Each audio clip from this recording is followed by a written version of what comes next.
Peace and blessings, family. Welcome again to Breaking Cycles, where we focus on trying to identify harmful cycles in our lives and replace them with productive, conducive, healthier cycles that help us propel ourselves and our family into the future. Now, y'all know I had Miss Black America because we was having too much of an XY chromosome conversation, and I never want to leave my young queens out. And since it is March, we want to show love to all our queens, all our women, our strong women in our lives. So today, I got a boss on the set. I got a big boss on the set. You already know who it is. I got Aziza Nubia, media extraordinaire.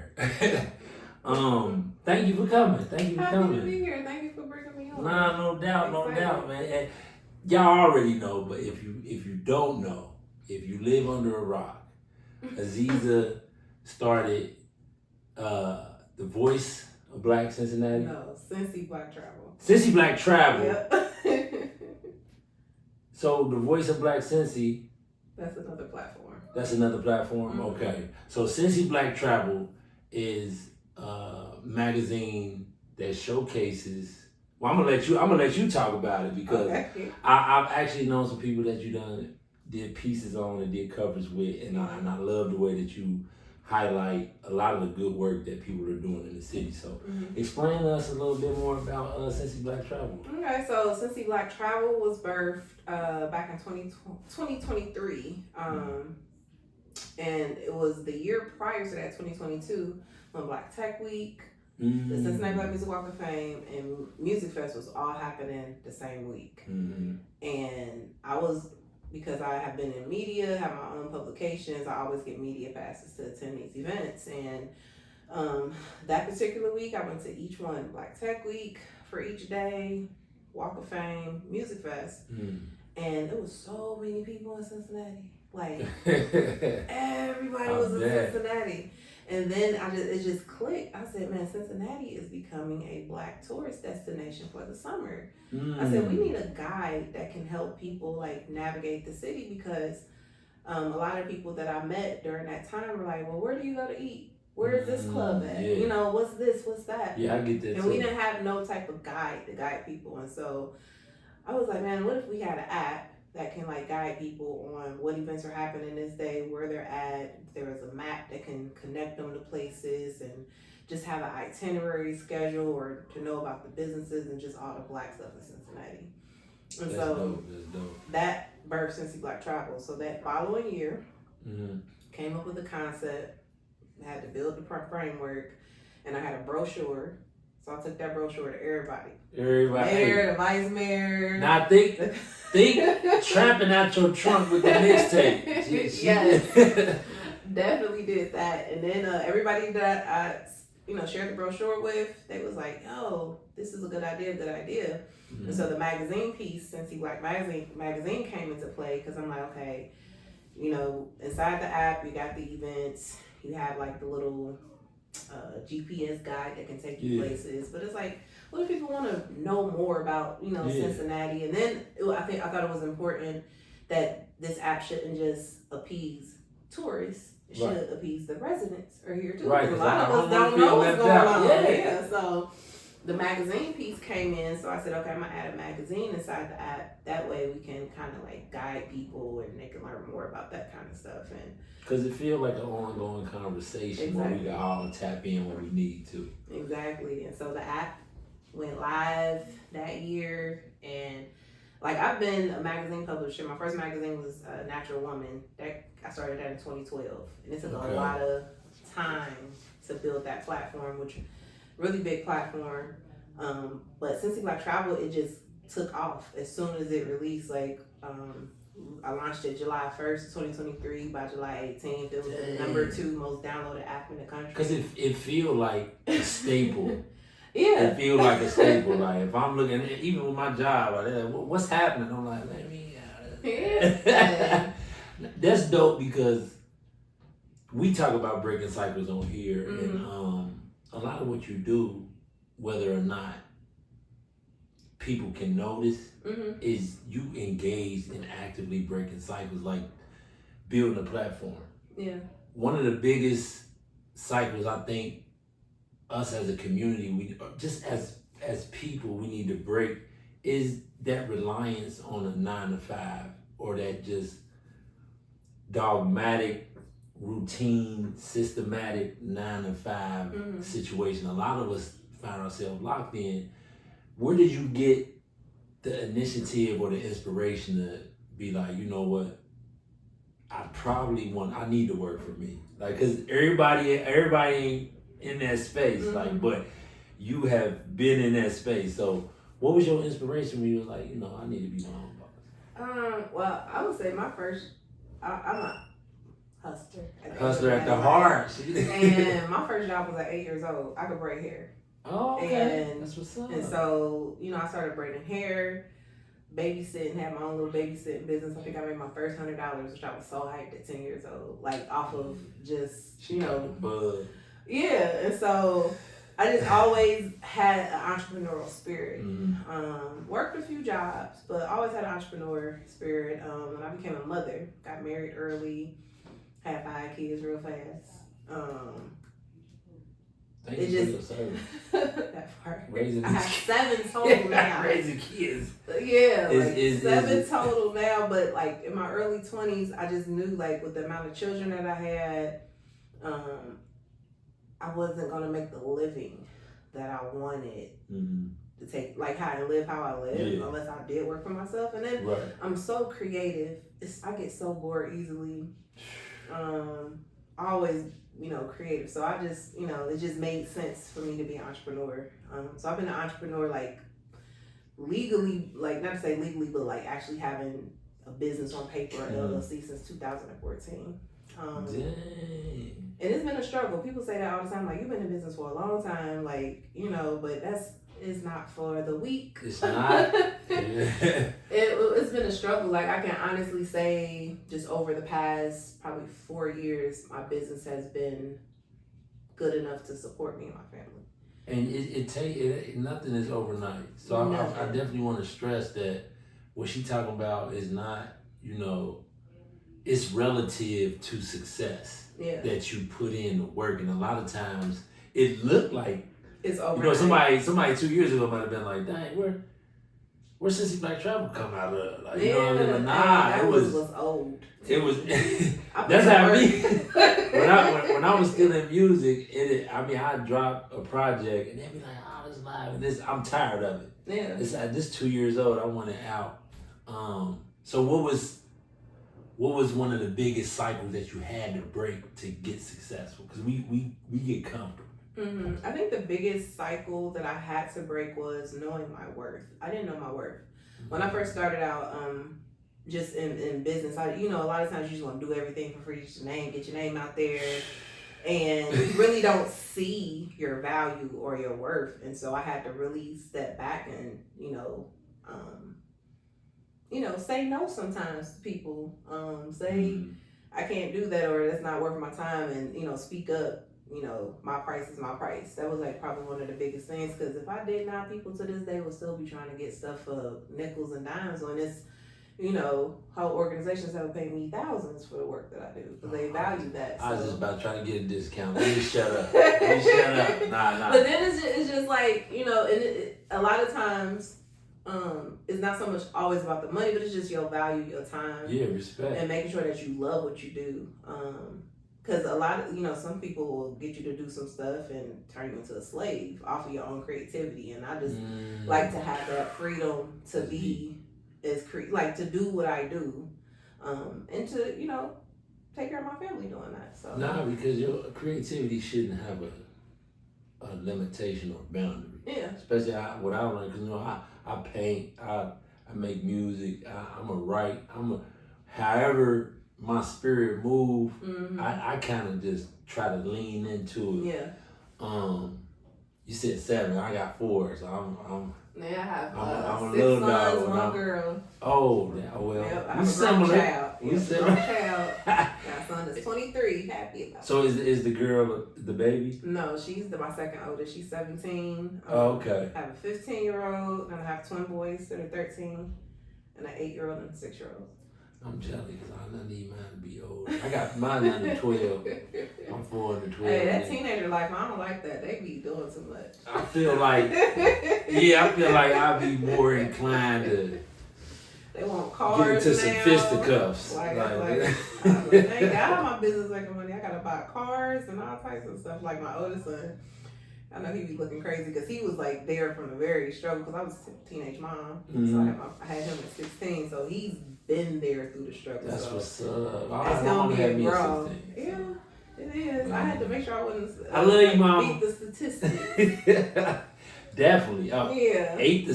Ate the statistics and left no crumbs. I want to tell y'all. So what was your biggest challenge? Because that's a lot. I'm like I said, 4 is a lot. So I'm looking at you like Superwoman. Like, so what really hindered you? Because I know that it's moms out there that want to pursue their dream. Yeah. You know what I'm saying? And sometimes, even with men, but you can fall into I don't want to say a depression, but in a dark space, trying to make sure that you giving everything to your child. Yeah. And sometimes you miss the opportunity to do you. Yeah. So what was that biggest hurdle in motherhood that could have kept you from being as successful as you are, but you pushed through? I would say, like, I sacrificed a lot. Always been a part of my kids' life, but sometimes, like, I had to work. I had to bring them to work with me, or, couldn't do the things that most, just be at home and cook dinner and do that. Yeah. Like, I was on a computer working, building my craft, because I knew eventually one day what I'm building now is going to take care of my grandchildren, my great-grandchildren, my great-grandchildren. And that's always been my mindset of breaking those generational curses. I don't want my family to be able to struggle. I want to be able to pay for my kids to go to college, or if they want to start that business, give them that first 10 stacks they need to invest into it. And so I did have to sacrifice just a lot of those initial motherings, but I was always there. And then it's like my kids understand, like, because I had them a part of what I did, they see. Like, they, now it don't matter to them. Like, that's a good point. Just what mom is doing.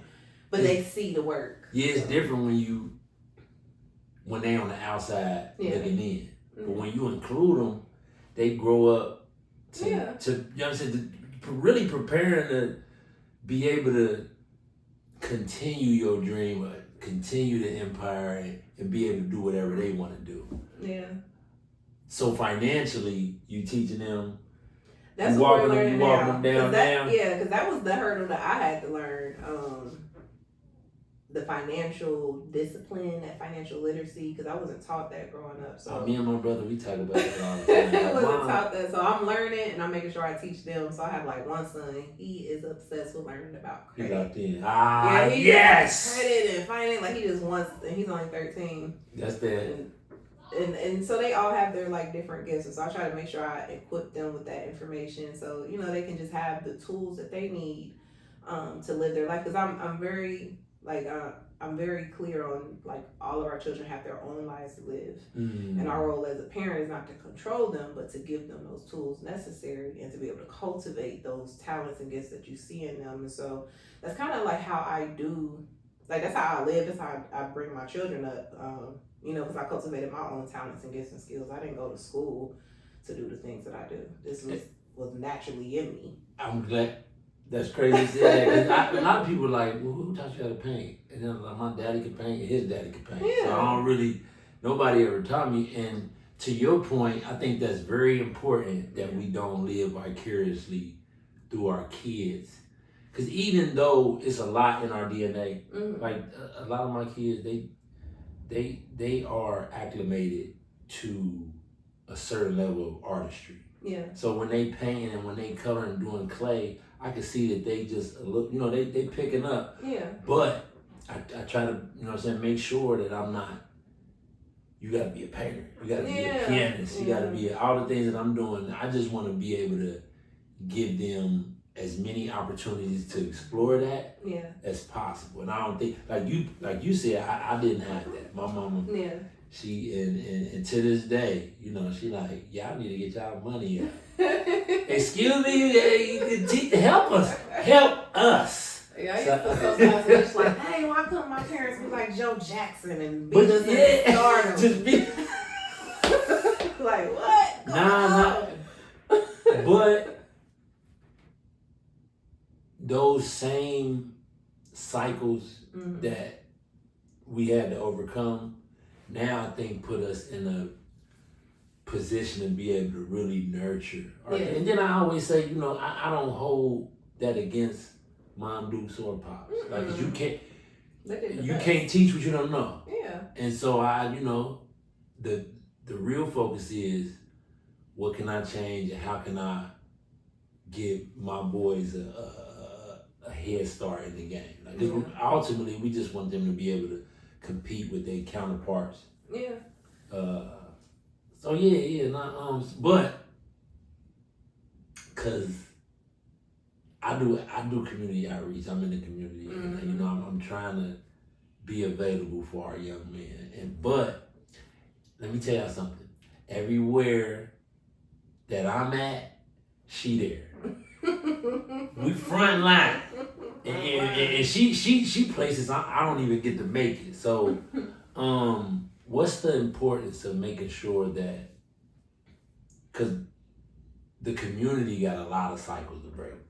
We it's so many traumatic situations that keep us revolving in the same ways.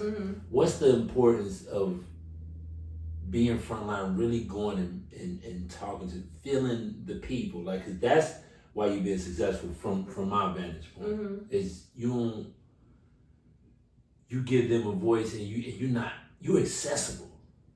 What is the importance of touching the community like that in a real, consistent, non-fake way?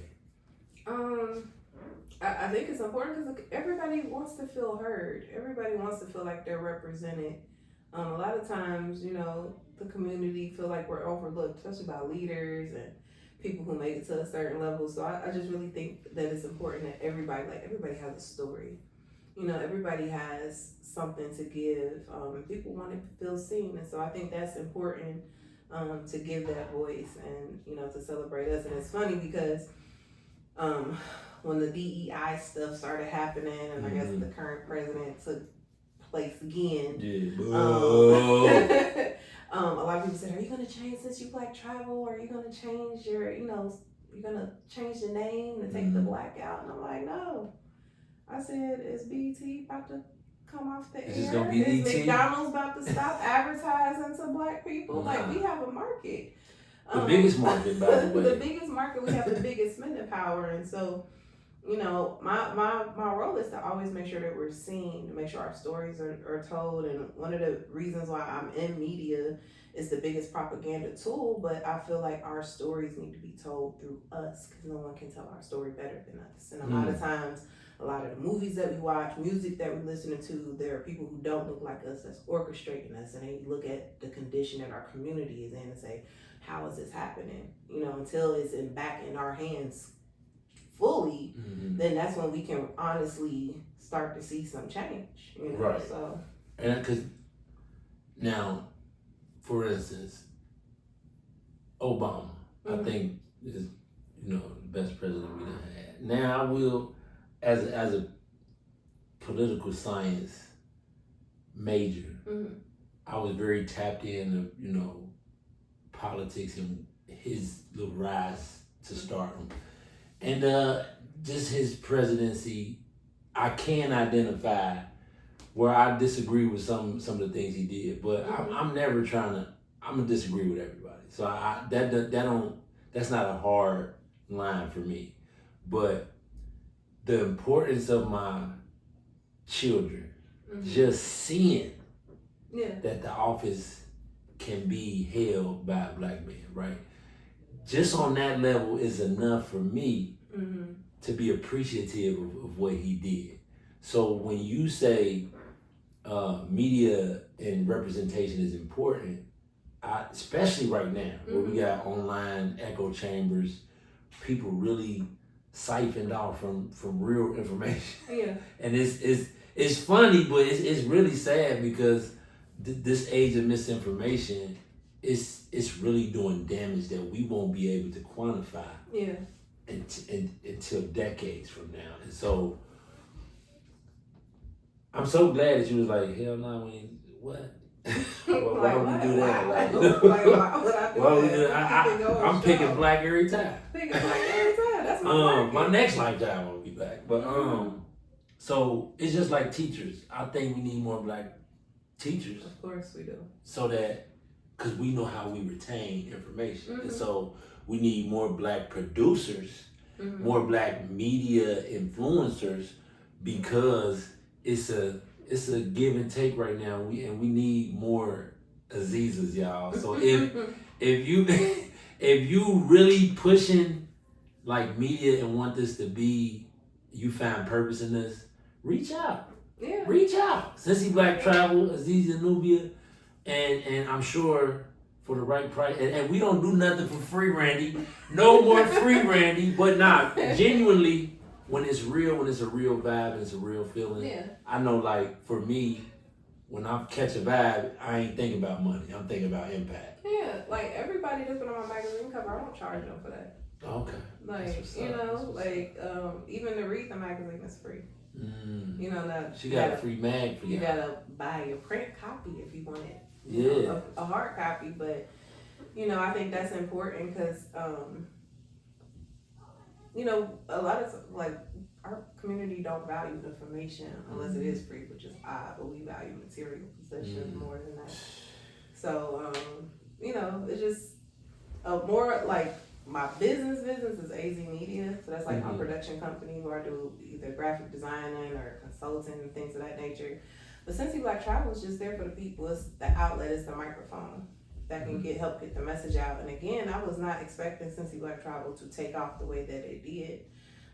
I just felt like it was owed to me. Like I put in 10 plus years into building my craft, so I just hit that mark of, okay, you have earned this success. And it's a great blessing because not to this day, I don't have to pay for sponsored ads. Like if I do, it's, you know, to promote someone's event that isn't getting enough traction, but everything that drops on there just, everybody sees it everywhere. And it's like, I don't need, that's not, because well, I don't know walk what's in. happening. When you a decade plus in, like it's like the universe is very receptive to our energy. So when, I know, like you said, when you made that, look, I'm 10 years in, I'm going to walk like it. Yeah. But when you start putting that in, the universe just respond like, well, I guess she is her. Like, you know what I'm saying? Like, hey, I told people I was making reels before reels were a thing. Well, ooh, dang. You know, like I understand the social media. I put in so many, people just don't know. The sleepless nights, like my first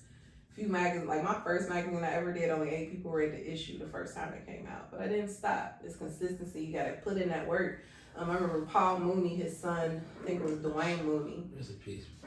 Yes, rest in peace. He told me, he said, you got to at least put in a minimum of 5 years on your hustle before you get anything. And when he told me that, I had just started my magazine, Natural Woman, and I was like, man, fuck that. It ain't gonna take me 5 years. But that is very, very true. Like, and I tell that to everybody. Sometimes those results won't happen in 2, 3 years, 4 years, 5 years, but the universe, God, whatever you want to call it, is keeping track of everything you putting in. It's gonna be a payday in some kind of way. It's gonna come, and you know that's how you know you done hit that mark. So not on our time. Y'all know I stress that we want to know everything so bad, and so lately, like I don't know, the last year or so, I'm just like, you know what, I don't want to know everything.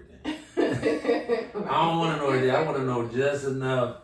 Yeah. That what you said, I could provide for these for family, and that's literally it. Like, and one of the big things we talk about, because you said it's a lot.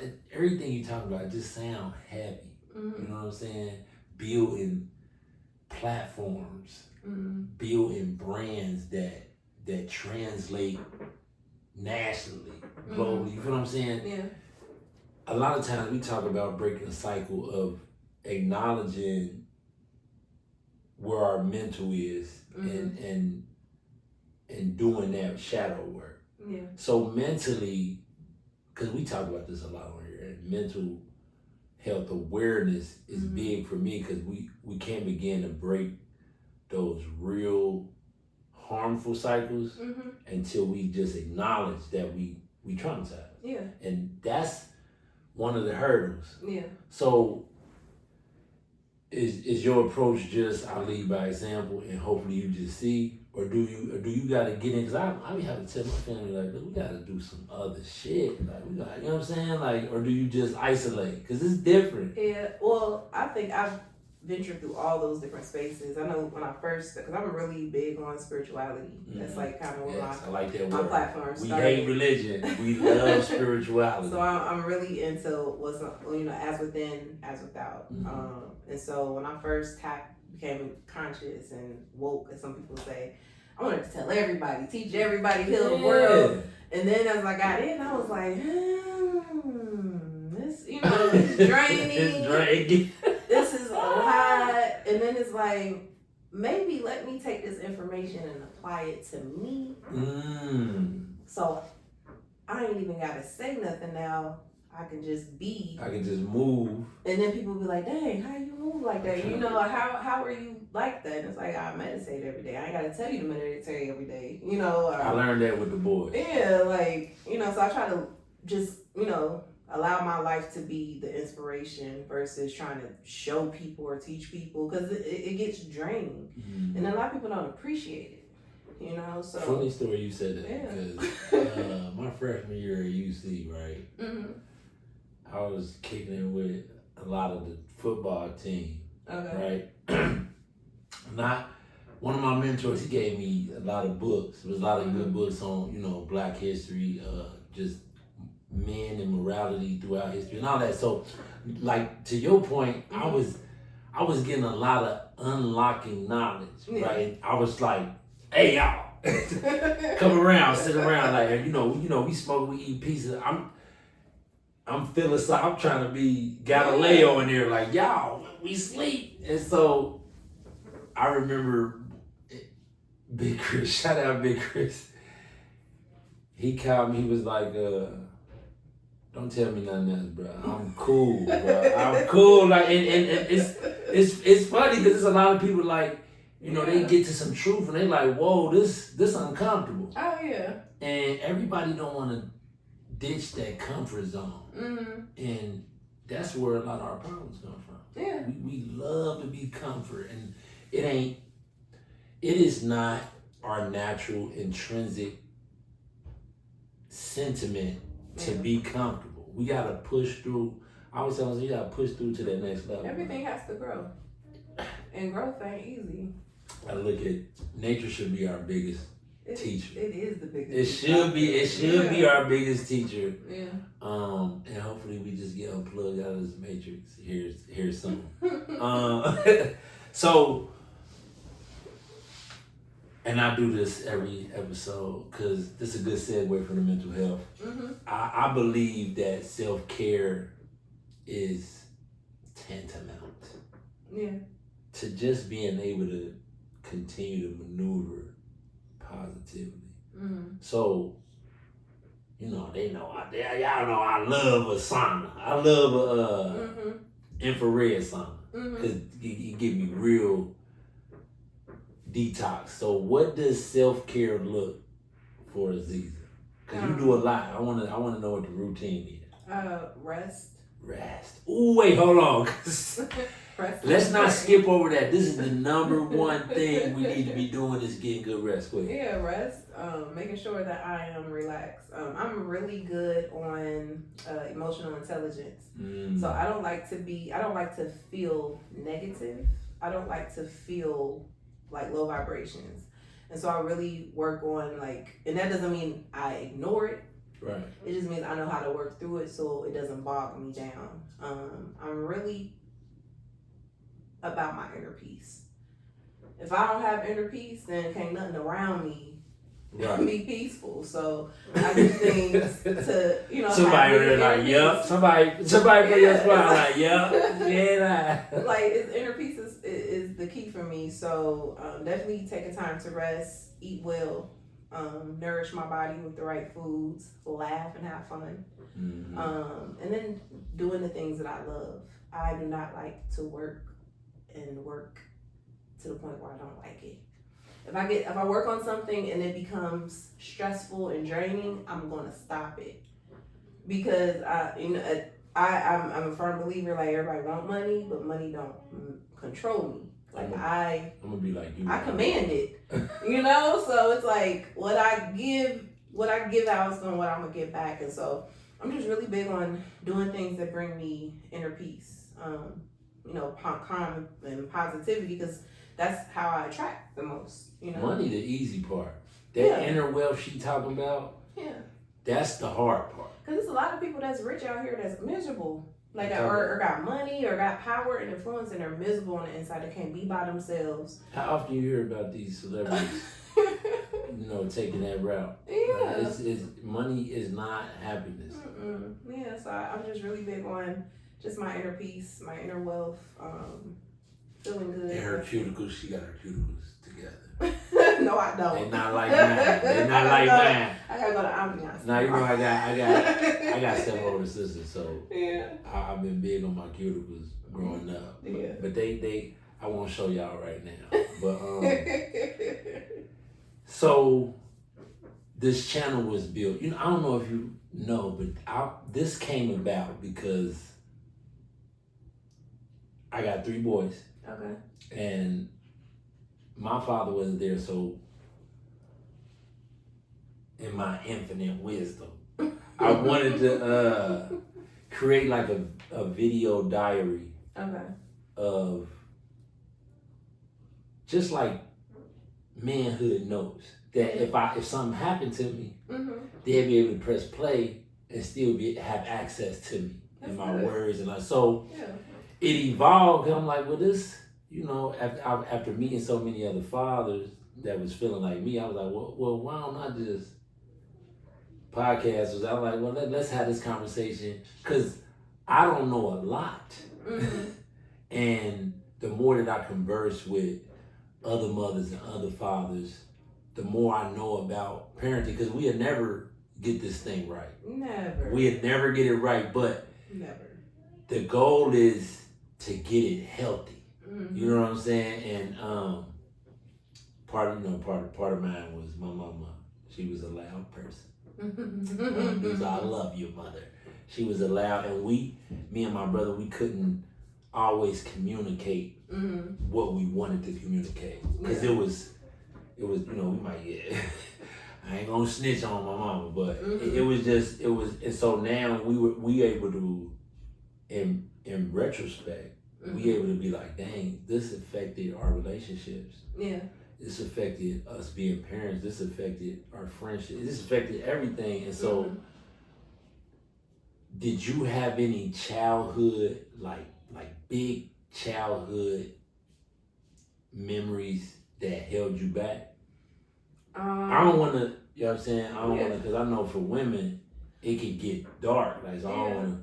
I would say, I would think the issues with me and my father, and I love my dad, take care of my dad, which is odd. Not even odd, but it's like how some of our relationship affected me as a woman and me being able to accept my femininity. A lot of men are afraid of their daughter's femininity and won't acknowledge it, or, because one day your daughter is going to grow up and be a woman. Lord. And a man is going to get her, and, instead of shielding her from that or shaming her for being feminine, you can help guide her, because, your father is going to, be your example of the type of men you're going to be attracted to. And so that was probably my biggest challenge, is just me really embracing and accepting myself. Because I think my biggest letdown, I was a teenage mom, and that broke my dad's heart. And he didn't know how to, deal with that. So he said a lot of harsh things to me at that time, and I think I spent a lot of my years wanting to become successful to prove him wrong. That I'm not what you thought that I was going to end up becoming. And it's like, I kind of can relate to Tyler Perry when he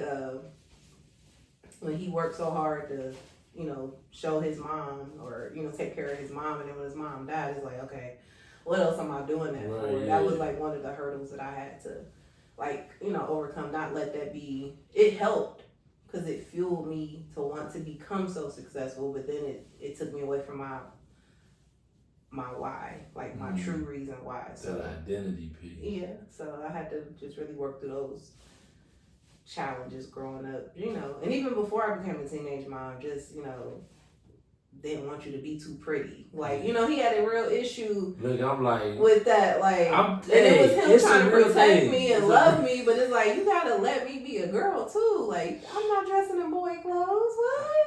No. Shout out to my daughter, mama. Because if it was up to me, she'd be Monica, point guards lead from the front, not the back. She'd be loving basketball here with the bad edges, with the, you know what I'm saying? She gonna be, but I'm I'm dealing with that, and I'm gonna receive that, and I'm glad that we talk about that and I'm talking to you, all right? If you raise your son right, I won't have to be as stressed when your son meet my daughter. Mm-hmm. So it take two of us. So I think for me, because I deal with Pop, I can feel what Pops was feeling. But for me, I don't want to do that to her. It's nothing but strong women in my family. Yeah. And so I know that life kind of sculpted them to be that strong. Mm-hmm. And so I don't want to take whatever adversity or trauma that kind of give you that hard outer shell. I'm trying not to spoil her, but it's very hard. Yeah, it's very hard. And so can you help me? How can I not spoil her without becoming a bad guy? Because this girl dad thing is very precious. Yeah, and it is. And I always say, you have to validate her femininity as a father. You have to let her know that it's okay for you to be beautiful, you to be smart, know your worth, know your value, tell her how these little boys are and don't fall for that. Help her build up her confidence in who she is, so as she grows up, she can make the right choices. Because we can't block them. I think one of the issues of me and my dad, and I think this is part of the reason I became a teenage mom, he restricted me. I couldn't talk to boys. I couldn't have fun. I couldn't do anything. So that forced me to sneak. Right. Whereas my mom, she trusted me. She gave me, that freedom, and we could talk. When I, became sexually active, I was able to tell her, and she said, okay, these are the tools that I'm going to give you. She didn't shame me. And I think that's important because eventually, your kids are growing up to be adults. That's the one thing. And then the other part is, that I know that it's two different sciences, but the double standard, we really got to move away from that, because just like it's way more men predators, but women can be predators too. Oh yeah, and people don't talk about that. And people don't talk about that, and so I want to make sure that I'm having that conversation but have that conversation with your boys too, because the over sexualization of our young men is placing them in a disadvantaged space, in an already disadvantaged predisposition. Yeah. And so it's important that we watch ourselves. I know, a few years ago, and I'm married, y'all. A few years ago, I appreciate God and His creation. So I love, but I noticed that my son, one time he was like, "Dad, you always gotta look at girls." And I was like, He watch.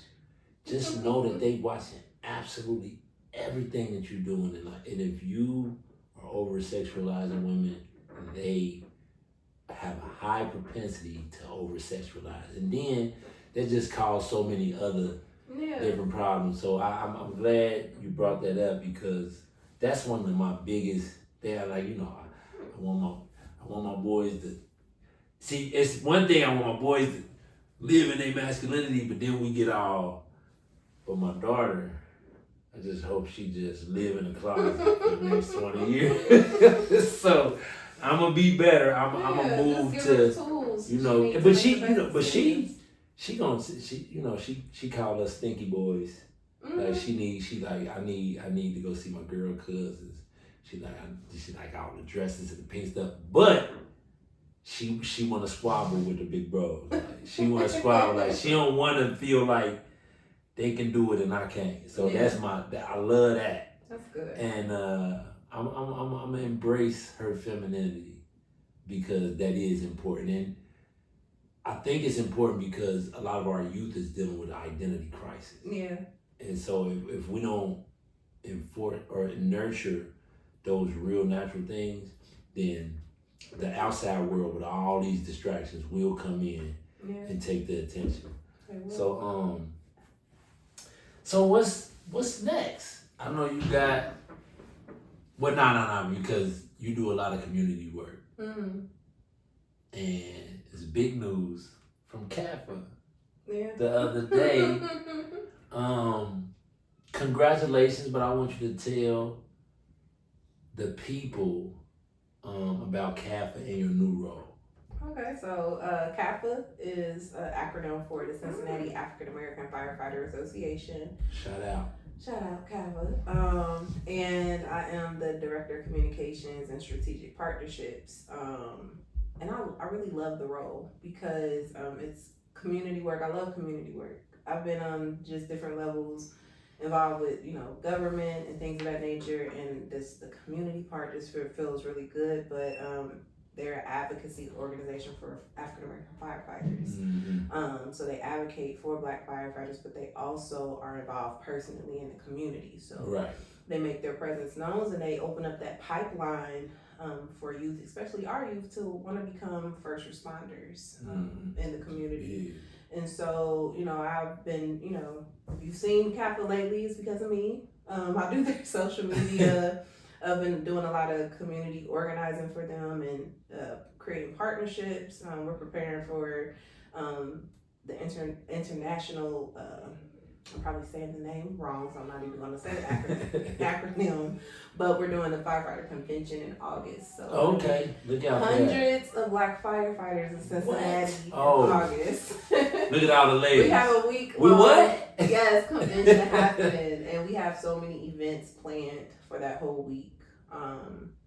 And it's going to be exciting. It's August 16th through the 22nd, so I'm happy just to be a part of that and to just really, take an organization, because CAFA has a rich history. They've been around since 1980. But, through the years, through different leadership and administrations, don't want to say fallen from glory, but they just needed another pop back out into society. And so they have a new, young, fresh executive board, which is good, because a lot of times we in Cincinnati, let's be clear, fresh perspective. Y'all don't be wanting to let the young ones take over and show the leadership and what they can do. And so CAFA has, a great executive team. They brought me on, and our acronym is CAFA to the moon, and it's making our own narrative. And so it's been a nice CAFA to the moon. Remember when I told you if I'm there, she usually there, and sometimes she there when I ain't in there, and then most of the time CAFA there too with the fire truck, engaging the community, really dope. And what's more dope about that is we talk a lot about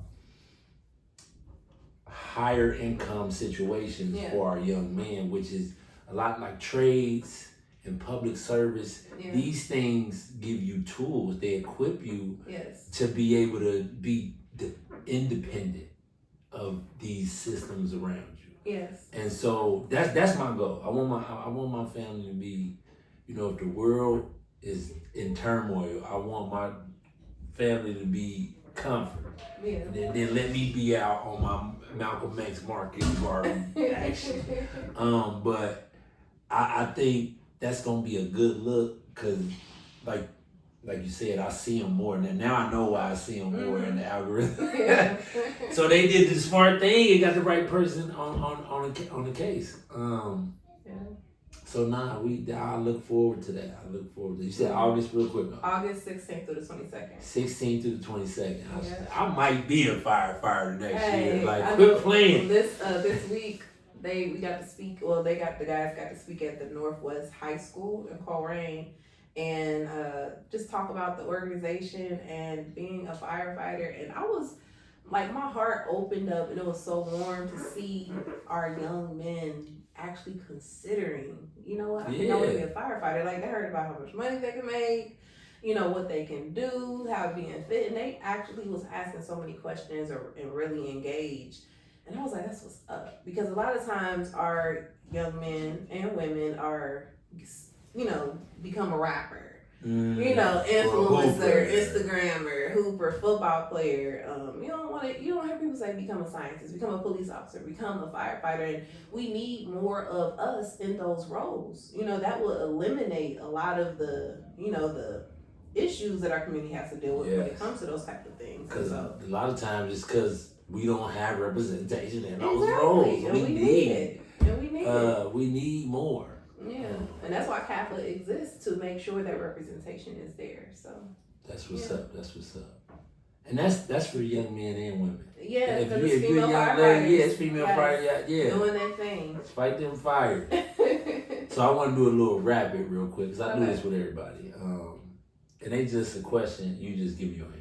Okay. And then they got a lot to do with culture. But the first one is Martin or Fresh Prince of Bel-Air. Martin.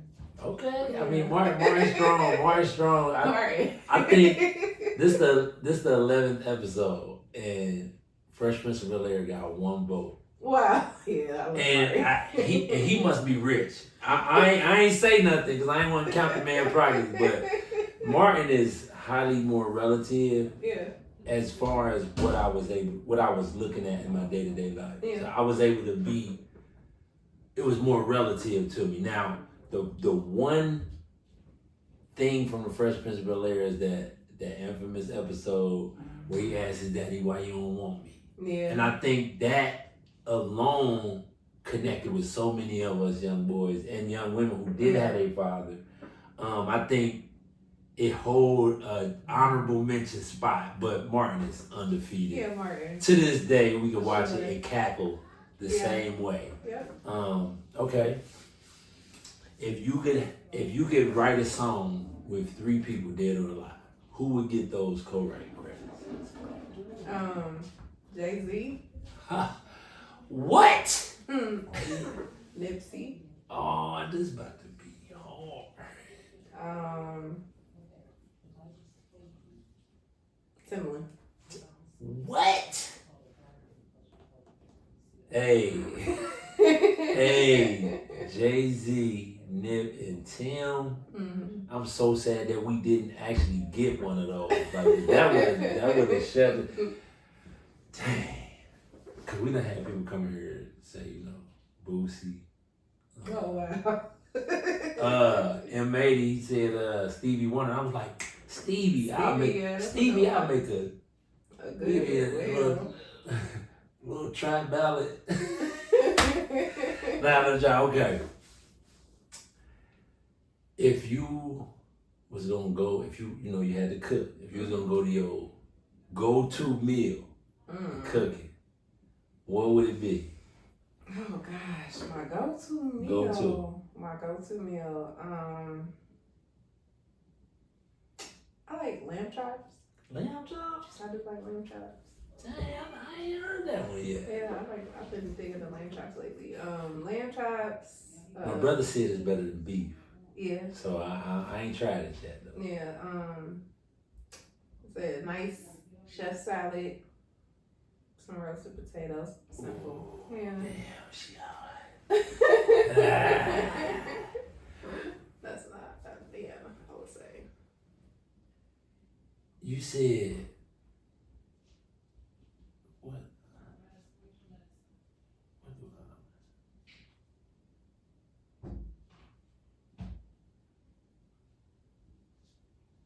Cause I one thing my dad did do, he wasn't there my whole life, but when I went back, my mama sent me up there when I was like 16 and lived with him. And we was rocking. He was a friend. He wasn't a pops. He did it. Don't do that. But we was up there having a blast. And one thing he did teach me was how to cook. So one of my favorite things is like Italian sampler. Okay. Where you got 3 different pastas. Yeah. So you got spaghetti, the zucchini, Alfredo. And that has worked very well over the years. And then I got one more.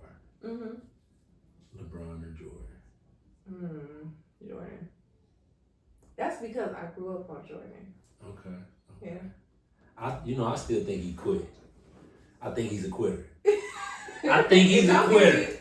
Because I really love Kobe. Now, he's my all-time favorite. No. I really love when people bring Kobe in it because Kobe and Steph right up there with them boys. Yeah. Right? So I don't want y'all to be playing him. But since it's Women's Month, your favorite women's athlete? Because I got one, and I'm gonna give my answer next. I want you to go first. Female athletes. Yeah. Lisa Leslie. Because I play basketball, so I always love Lisa Leslie, Cheryl Swoops, Donna Staley. We're going to start doing these at the court with The Rock. We're going to do it on the court. That's not good. Shout out to Staley, too. Yes. Those are my top 3. I love the Williams sisters. I like a dominator. Yeah, like, they dominate. That's why I ain't mad at Jordan. Yeah. I just feel like if he would have just, without his coach, if he would have just stayed playing, he still would have been great. I just feel like leaving because you could. I ain't gonna talk about it. Y'all know how I feel about it. So since I'm in this girl dad freshly. Mine's is 5, so I still don't know how I'm gonna make it. But could you look into the camera and I want you to talk to the young women and tell them the importance of knowing self, loving self, and being unapologetically themselves at all times. So, listen, everybody was born with a purpose that only you can fulfill. So you got to know who you are, and you got to be who you are, because the world needs just that. It's important. Now I want y'all to win, and we got a little time, so we gonna kick the bubble because I want to. You from Cincinnati? Yes, I'm from Cincinnati. We developing as a city, I think, in a good way. But I think our history is drenched in racism and classism and sexism. Yeah. And it feel like we always on the cusp of like kicking the door, like shout out to Scott. But it feel like we always on the cusp. What is missing? What do we need as a city that can really unify us so we can stay claim to all of the culture that we build? Because people come here, get a piece, go to where they from and get rich. Yeah. And so I'm trying to figure out, I'm asking everybody, what is the missing piece? What we missing? It's loaded. We need a TV show. We need a TV show. Just like they got The Shy. So we ain't hearing that part because she producing that. Yeah. And I don't want y'all goofies to be on Tubi. I wouldn't even give y'all too much. I don't want y'all to be on Tubi trying to. Yeah, we gotta, and for real, Cincinnati has to, everybody wants to go, let's go to Miami, go to Atlanta. We gotta start owning our city, that name, like Cincinnati birthed me. We birthed a lot of jobs here. Talk your shit. Talk your shit. So we just gotta showcase Cincinnati for the whole world to see, so we can become, like a staple. Because We got a bad, I don't say we got a bad rap, but like, you know, when I travel a lot of places, because I have a following outside of Cincinnati. Mm-hmm. That's how I was able to become popular first. Right. See, Black Travel really made me more popular in Cincinnati, but I have a following all over because of my Natural Woman platform. But every time you hear Cincinnati, the nasty natty, that's their typical name. So it's like, we just got to change, you know. I mean, because it's like, even, you know, Chirac got a bad, but people still tripping up to Chi-Town. You know what I'm saying? So we need that vibe. You honest, anything I can do to help. I can do the boom. I learned how to do the boom mic now, so I went to OMS. If y'all need me, I got some skills. Shout out. If y'all need me, I got some skills. So we gonna continue to have these conversations. I want to have you on for a part 2. When I do our second series at the end of the summer, I want to bring everybody that was in these first episodes back so we can, you know, kind of continue and sustain the conversation where we all learn it. Because like I tell them all the time, I really just wanted to create the forum. Yeah. It might seem like, I mean, I'm well read, so I pay attention, and then in my capacity, in my professional capacity, I have to, you know, stay abreast of a lot of things. But I don't know shit. I know, but I think I don't want y'all to feel like I'm this super smart person, right? I'm logical and I'm simplified, if that makes sense. So, and I want to continue having this, so we're going to have part 2, and I'm hoping that this month, with all you strong women coming on and having a conversation, that our audience open up. Now, I made this for young men, but I definitely don't, I want to bring the young women in, because we're going to grow as a community. Anything else you want to say to the folks before we get up out of here? No, just make sure you follow Cincy Black Travel. Cincy Black Travel on all social media platforms.